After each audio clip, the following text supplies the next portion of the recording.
Hi again, boys and girls. It's Miss Diane and I here at the Southworth Library, and we are getting close to the end of this amazing book, The Wizard of Oz. And it has just been so much fun to hear others in the community read and have us read together.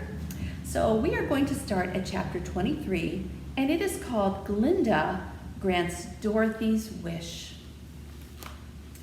Before they went to see Glinda, however, they were taken to a room of the castle where Dorothy washed her face and combed her hair, and the lion shook the dust out of his mane, and the scarecrow patted himself into his best shape, and the woodman polished his tin and oiled his joints.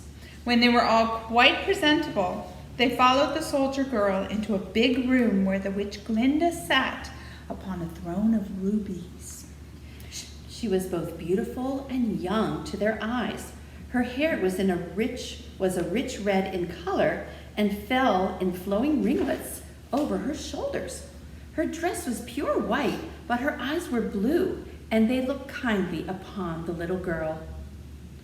"What can I do for you, my child?" she asked. Dorothy told the witch all her story, how the cyclone had brought her to the land of Oz, how she had found her companions, and of all the wonderful adventures they had met with. "My greatest wish now," she added, "is to get back to Kansas, for Aunt Em will surely think something dreadful has happened to me, and that will make her put on mourning, and unless the crops are better this year than they were last year, I am sure Uncle Henry cannot afford it." Glinda leaned forward and kissed the sweet, upturned face of the loving little girl. "Bless your heart," she said. "I am sure I can tell you of a way to get back to Kansas." And then she added, "But if I do, you must give me the golden cap." "Oh, willingly," exclaimed Dorothy. "Indeed, it is of no use to me now. When you have it, you can command the winged monkeys 3 times. "And I think I shall need their services just those 3 times, answered Glinda, smiling.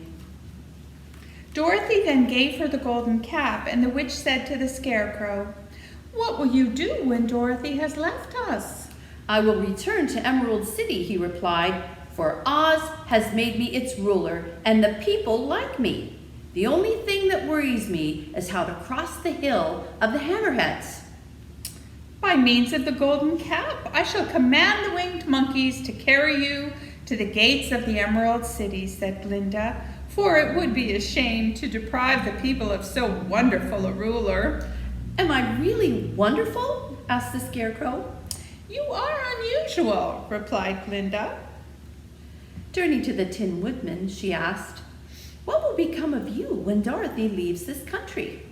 He leaned on his axe and thought a moment, and then he said, "The Winkies were very kind to me and wanted me to rule over them after the Wicked Witch died.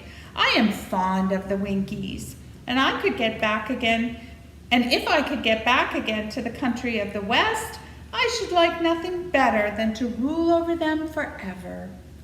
"My second command to the winged monkeys," said Glinda, "will be that they carry you safely to the land of the Winkies. Your brain may not be so large to look your brain might not be so large to look at as those of the scarecrow, but you are really brighter than he is, and when you are well polished, and I am sure you will rule the Winkies wisely and well." Then the witch looked at the big, shaggy lion and asked, "When Dorothy has returned to her own home, what will become of you?"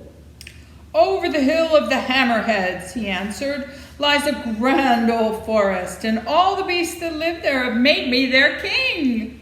If I could only get back to this forest, I would pass my life very happily there."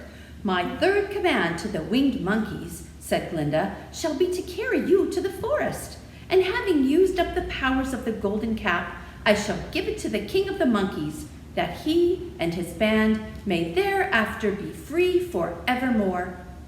The scarecrow and the Tin Woodman and the lion now thanked the good witch earnestly for her kindness, and Dorothy exclaimed, You are certainly as good as you are beautiful, but you have not yet told me how to get back to Kansas. Do any of you have any ideas? What do you think she's going to say? Let's hear it. Your silver shoes will carry you over the desert, replied Glinda. If you had known their power, you could have gone back to your Aunt Em the very first day you came into this country. But then I should not have had my wonderful brains, cried the Scarecrow. I might have passed my whole life in the farmer's cornfield. And I should not have had my lovely heart, said the Tin Woodman. I might have stood and rusted in that forest till the end of the world. And I should have lived a coward forever, declared the Lion, and no beast in all the forest would have had a good word to say to me. This is all true, said Dorothy, and I am glad I was of use to these good friends.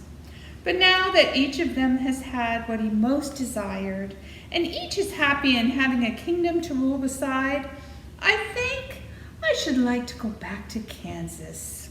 The silver shoes, said the Good Witch, have wonderful powers, and one of the most curious things about them is that they can carry you to any place in the world in 3 steps, and each step will be made in the wink of an eye. All you have to do is to knock the heels together 3 times and command the shoes to carry you wherever you wish to go. Can you knock your heels together 3 times? It's a little tricky. If that is so, said the child joyfully, I will ask them to carry me back to Kansas at once. She threw her arms around the lion's neck and kissed him, patting his big head tenderly. Then she kissed the Tin Woodman, who was weeping in a way most dangerous to his joints.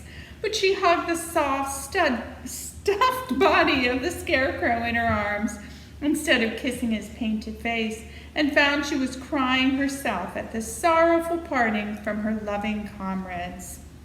Glinda the Good stepped down from her ruby throne to give the little girl a goodbye kiss, and Dorothy thanked her for all the kindness she had shown to her friends and herself.